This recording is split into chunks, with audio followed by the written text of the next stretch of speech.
I never thought I'd pull a gun on my own sister in the middle of her precious garden party. But there I was, the cold steel pressing into my palm like a promise I couldn't take back. Emily's eyes widened, not in fear, but in that patented mix of shock and betrayal she reserved for when the world didn't bend to her whims that had already cost me a decade behind bars for her sins.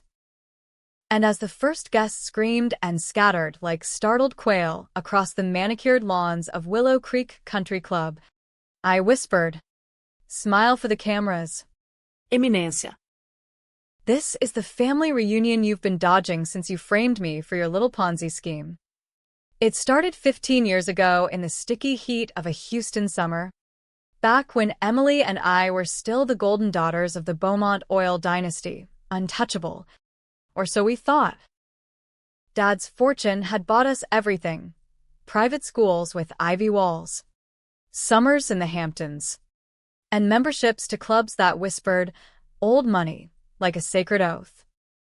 I was the good one, Sarah, the straight-A student who volunteered at the local shelter and dreamed of law school, while Emily was the wildfire, charismatic, reckless, always one scheme away from glory or ruin.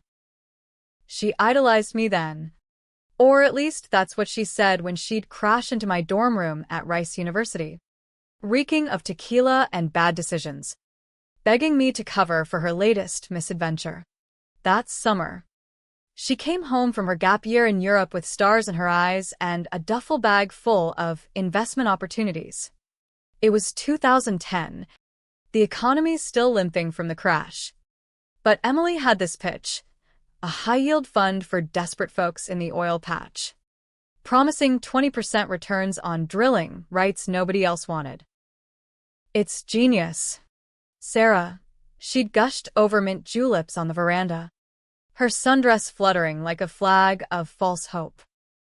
"We're gonna make Dad proud." Beaumont women, taking the reins.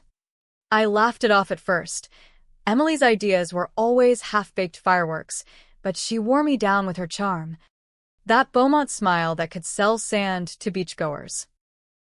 I crunched the numbers in my Excel spreadsheet, saw the loopholes she glossed over. But hell, we were 22. Invincible. What I didn't know, what she buried under layers of forged docs and offshore accounts, was that it wasn't an investment. It was a scam. She siphoned funds from widows and roughnecks, funneled them into luxury condos in Miami she flipped for personal gain. When the first lawsuits hit, Emily vanished into a haze of lawyers and alibis, leaving me holding the bag. Literally.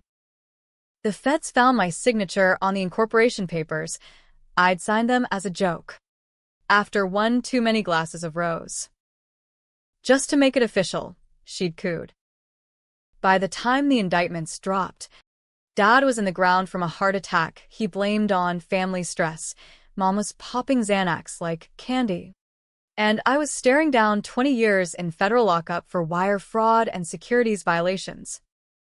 Emily testified against me, said I masterminded it all, that her youthful naivety blinded her to my greed. The jury ate it up. 2 sisters, 1 villain. I got 15, reduced to 10 for good behavior. She got a slap on the wrist, community service at a Dallas soup kitchen, where she posed for selfies with a homeless like it was her personal redemption arc. While I rotted in Carswell, she married Chad Harrington, heir to a fracking empire, and climbed the social ladder of Willow Creek Country Club like it was her birthright. Letters from home dried up after year 3. Mom's scrawls turned to silence. Emily's to nothing. I told myself it was the betrayal that hollowed me out, not the isolation.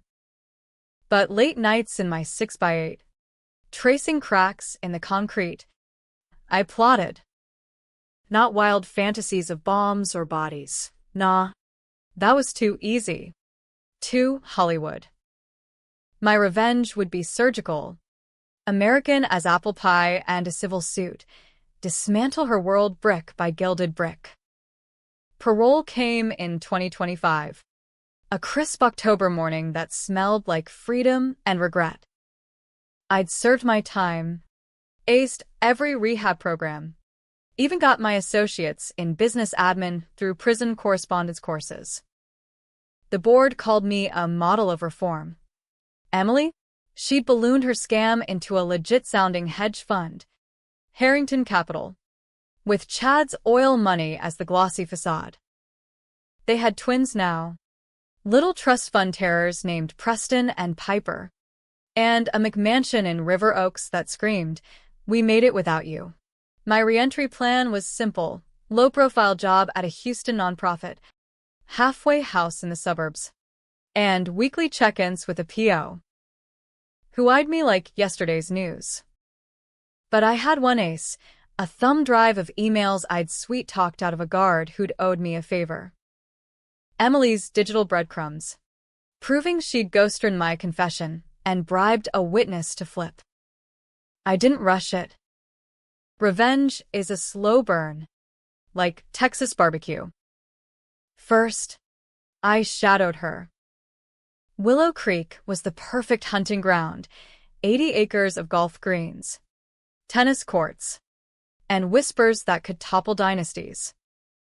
Emily lorded over the women's auxiliary, chairing galas for empowered females while her fund quietly bled members dry. I applied for membership on a forged referral from a distant cousin, using my maiden name Beaumont like a skeleton key. They vetted me hard, background checks, financials, but prison records are sealed for nonviolence. And I'd built a paper trail of stability.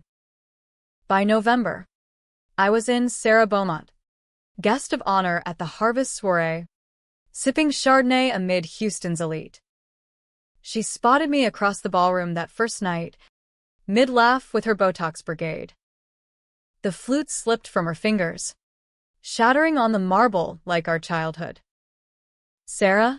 It came out a squeak, then hardened into that boardroom bark. "What the hell are you doing here?" Security. Heads turned, Chad's brow furrowed. The string quartet faltered. Two burly guards in ill-fitting blazers materialized, hands hovering near their radios.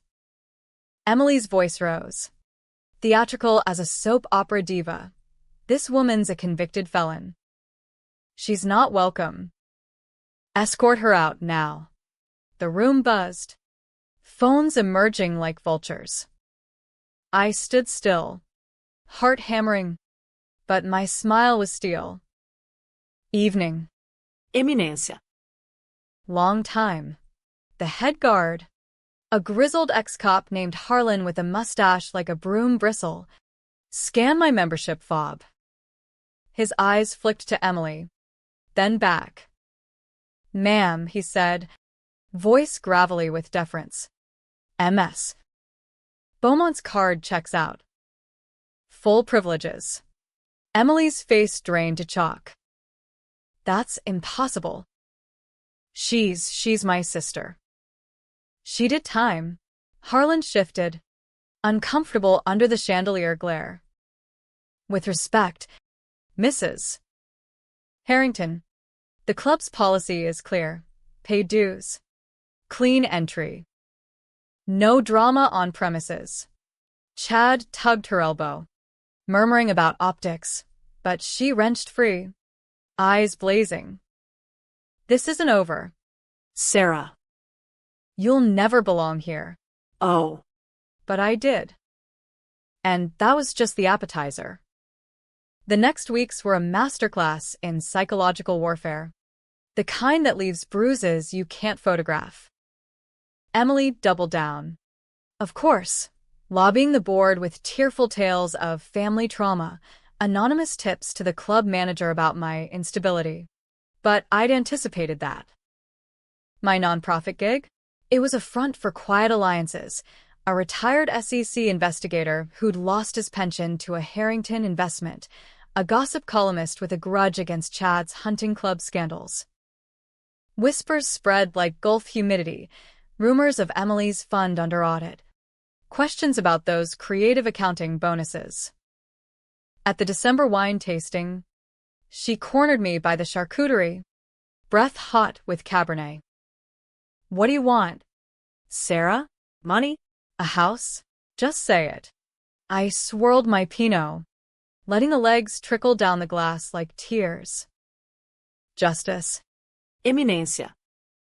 The kind you denied me when you let me rot for your greed. Her laugh was brittle. Forced. That was ages ago. Water under the bridge. Dad would have wanted us to move on.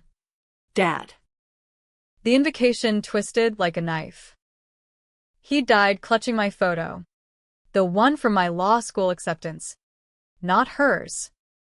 He'd want the truth, I said softly. About how you forged those docs. How you paid off Reggie Klein to lie about my confession. I've got it all. Eminência. Emails. Transfers. The works. She paled, but rallied with that chameleon charm, sudden sisterly warmth. Eyes glistening. Sarah. Baby. I was scared. Young. I protected you from yourself. You were in too deep. Lies. All of it. But she sold them like vintage Chanel. We hugged for the cameras.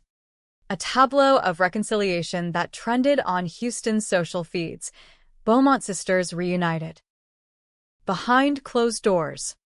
Though, she flipped, hired a PI to dig into my halfway house. Leaked my parole status to the local rag for a reformed con infiltrates elite club puff piece. The board called an emergency meeting. I showed up in pearls and a sheath dress. Thumb drive in my clutch like a loaded clip. MS. Beaumont, the chairwoman drawled. All Southern steel. Your sister's concerns are noted. But we've reviewed the allegations. No evidence of wrongdoing on club grounds.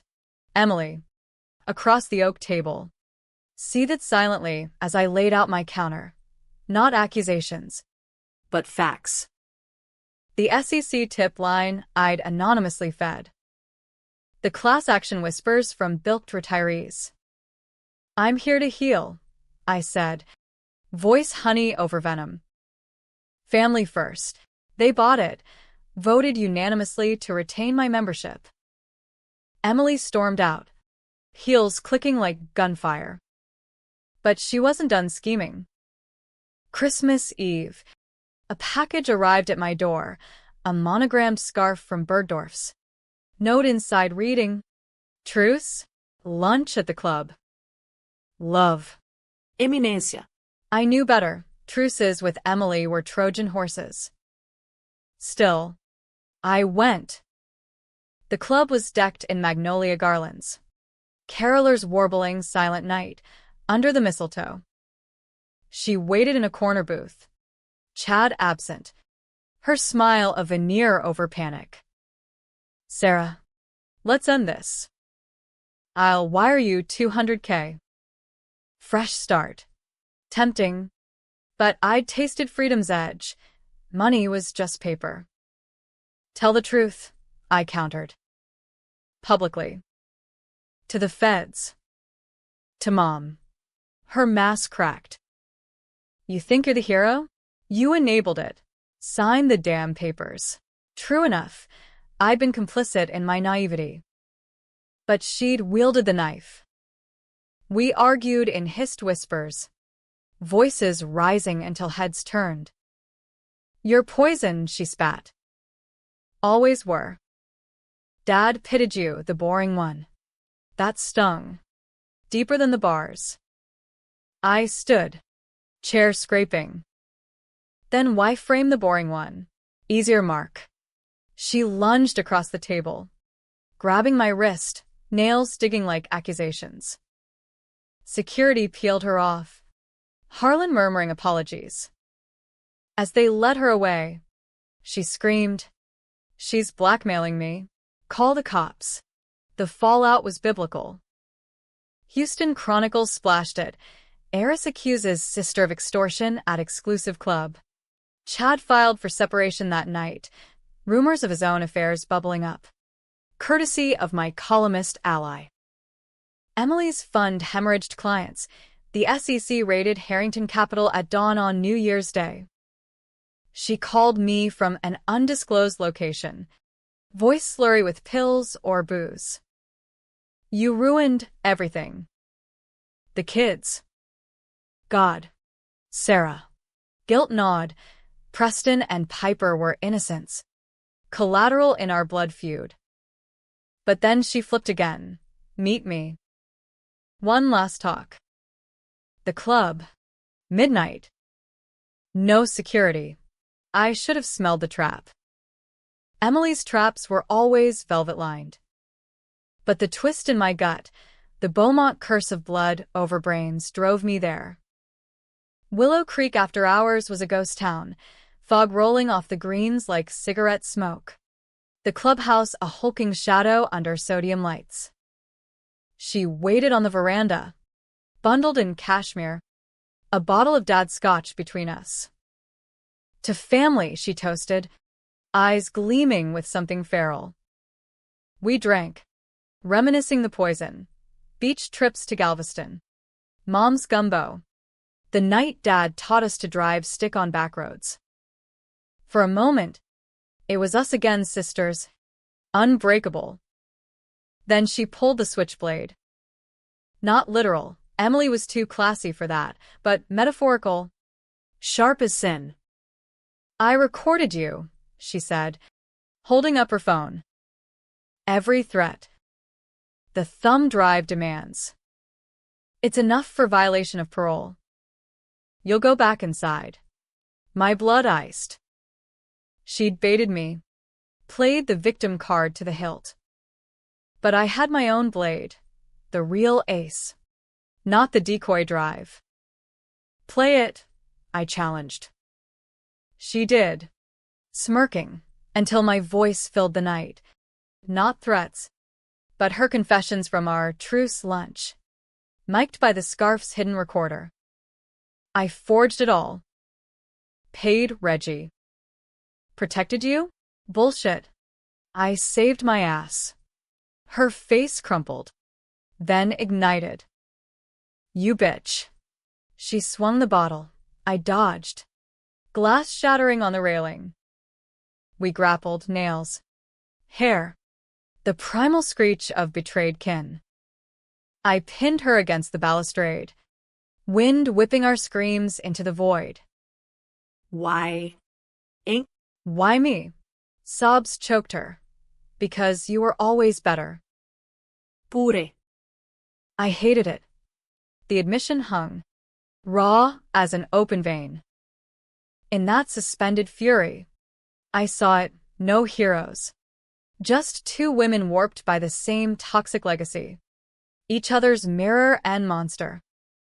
Sirens wailed, her call to 911, twisted as self-defense. Cops swarmed, cuffing us both. Harlan watched from the shadows, expression unreadable. At the station, lawyers descended like locusts. Emily's tape? Inadmissible. Entrapment. Mine? Gold. The SEC pounced, charges piled. Fraud. Obstruction. Conspiracy. Chad took the kids to his Aspen retreat, filing for full custody on grounds of instability. Mom emerged from her fog, testifying for me, finally, in a deposition that painted Emily as the serpent from Eden. Trial was a circus. 6 months of tabloid frenzy and Twitter wars, Team Sarah versus Justice for Emily. Pundits debated, was I avenger or vigilante, victim or vulture? Emily took the stand in Chanel, tears artfully mascara-streaked, claiming abuse, Gaslighting. a lifetime of my jealousy. Jurors split, some saw her as the ultimate survivor, others me as the wrong saint.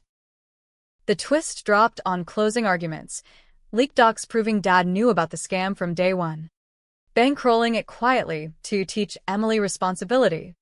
He'd framed me too, indirectly, dying with the secret to spare her the fall. The courtroom gasped. Emily fainted dramatically. I locked eyes with her across the divide. Sorrow, not triumph. We'd both been pawns. Verdict: guilty on all counts for her. 15 years. Poetic echo of mine. I walked, membership intact at Willow Creek. But the victory tasted like ash. Mom sold the family estate. Split the proceeds 3 ways: me, Emily's commissary fund, and a trust for the twins. Chad? He OD'd on Oxy in a ski chalet 6 months later. Karma's cruel footnote. I took a job in Austin, far from Houston's ghosts, volunteering for prisoner reintegration. But some nights, scrolling X for updates on Emily's appeals, I wonder, did I free us or just trade cages? Last week, a letter arrived, postmarked from Carswell. Her handwriting, shaky. You win, Sarah. but was it worth it? Love. Eminencia. I burned it on the balcony, watching embers dance like fireflies. Maybe. Or maybe revenge is just another betrayal, dressed in justice's clothes. Either way, the club's calling another gala, another chance to belong. I'll go. After all, Beaumont women don't quit.